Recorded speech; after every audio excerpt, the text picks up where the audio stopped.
ang ginagamit na nila ay yung ating pondo. Talagang harap-harapan na po tayo na niloloko at pinagnanakawan.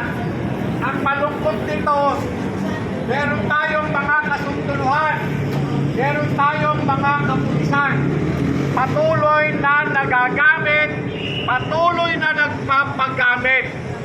Kahit alam naman nila na talagang sinasalaula na tayo ng pamahalaang Marcos. Ang nakakapagtaka rito, bakit kaya pumapayag itong mga generals ng Armed Forces of the Philippines at ng Philippine National Police?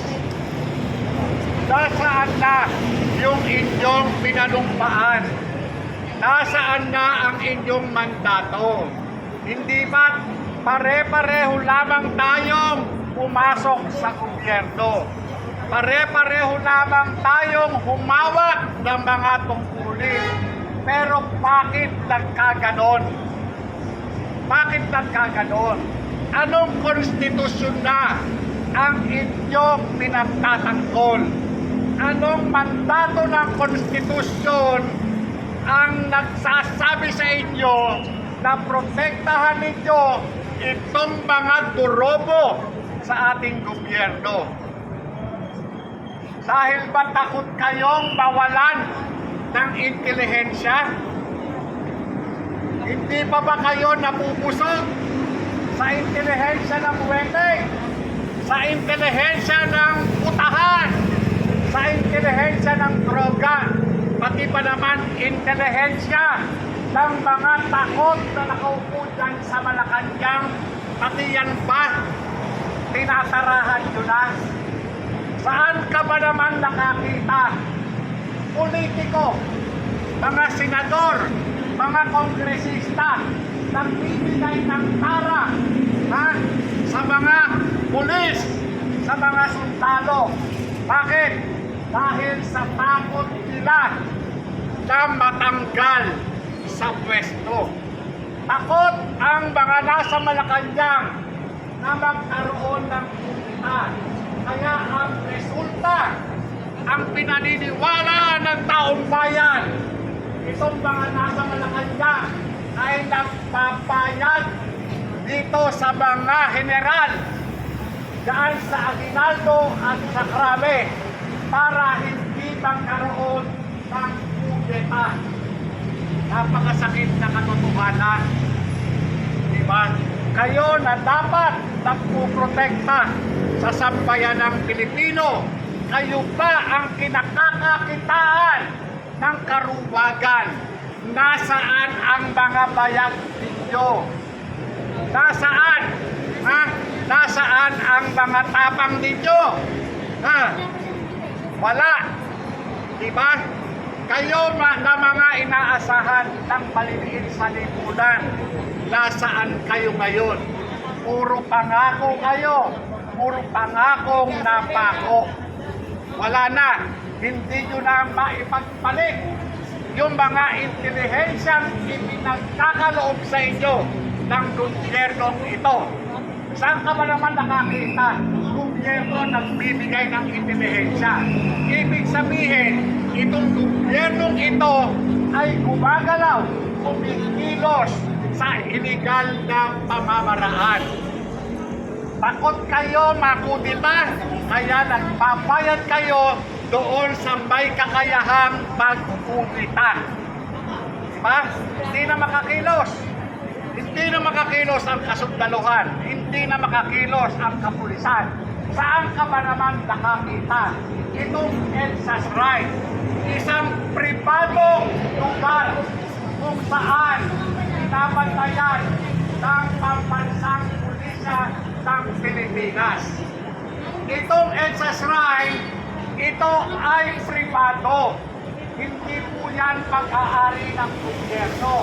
Kaya marapat lamang na ang magbantay dito ay mga private security guards. Pero ano ang nangyayari ngayon? Ang nagbabantay yung mga paswelduhan natin, mga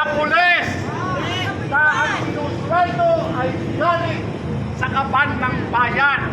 Galing sa mga katulad nating nagbabayad ng buwis.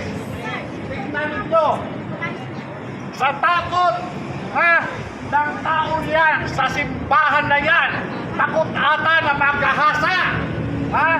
Takot siyang maghahasa, kaya kinakailangan may bantay siyang pulis. Tama ba yun? O natatakot siya na buhatin yung santo sa ibabaw ng bubong. Di ba? Tama ba yan? Kung yung mga namumuno dito sa pulis na ito, yung mga nagmamantay dito sa pulis na, kung hindi tumatanggap yung kanilang pinuno, hindi magtatagal yung mga pulis na nagbabantay dyan. Naniniwala ba kayo doon?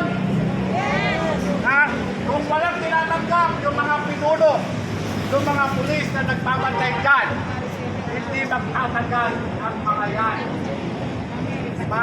Bawat galaw ngayon, bawat kilos ngayon, lahat yan may katapat na halaga sa kanila.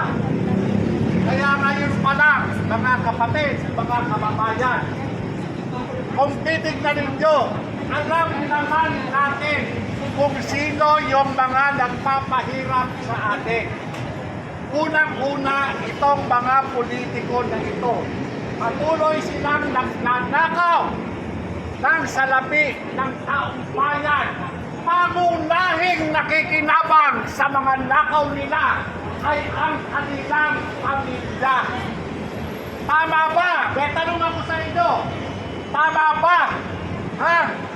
Na dapat nating gantihan yung pamilya nilang kasapwat nila sa kagnanakaw? Tama lang! Tama! Tama ba na hapunin natin ang pamilya ng mga politikong magnanakaw? Kaya yan, kung ako ang tatanungin ninyo, marapat lamang ding panagutin natin yung pamilya ng mga politikong magnanakaw, sapagkat ito ay talagang kasabwat nila sa pagnanakaw.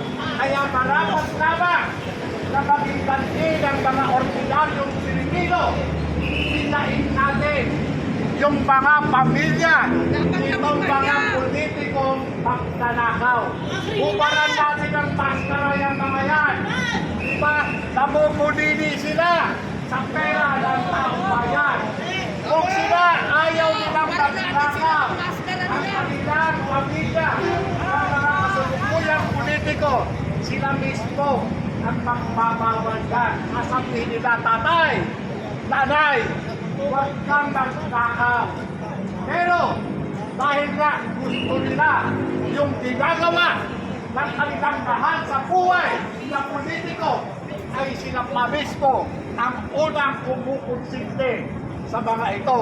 Kaya kung ako ang tatanungin, parapat lamang natin singilin pati ang mga mahal sa buhay nitong mga magnanakaw na politiko. Tama ba?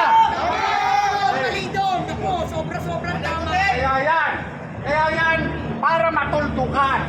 Kung meron tayong mga kapitbahay na mga politiko, hiyain natin yung mga yan. Ipamukhan natin sa kanila yung mga inaas-taas kanila, yung mga ginagamit nilang mamahaling mga gamit, katulad ng mga sasakyan, mga bag, mga alahas, mga pabango, o ano pa man yan, dapat kubarin natin sa kanila. Alagkain natin sa kalsada. Ikatikim natin sa kanila ang galit ng taong bayan. Diba? Kaya yan, ngayon pa lang, ito ang dapat. Ito ang dapat. Ito, ipataman natin. Tayong maliliit sa lipunan. Ipataman natin ang mga politikos magpanakaw na ito na wala silang karapatang mabuhay.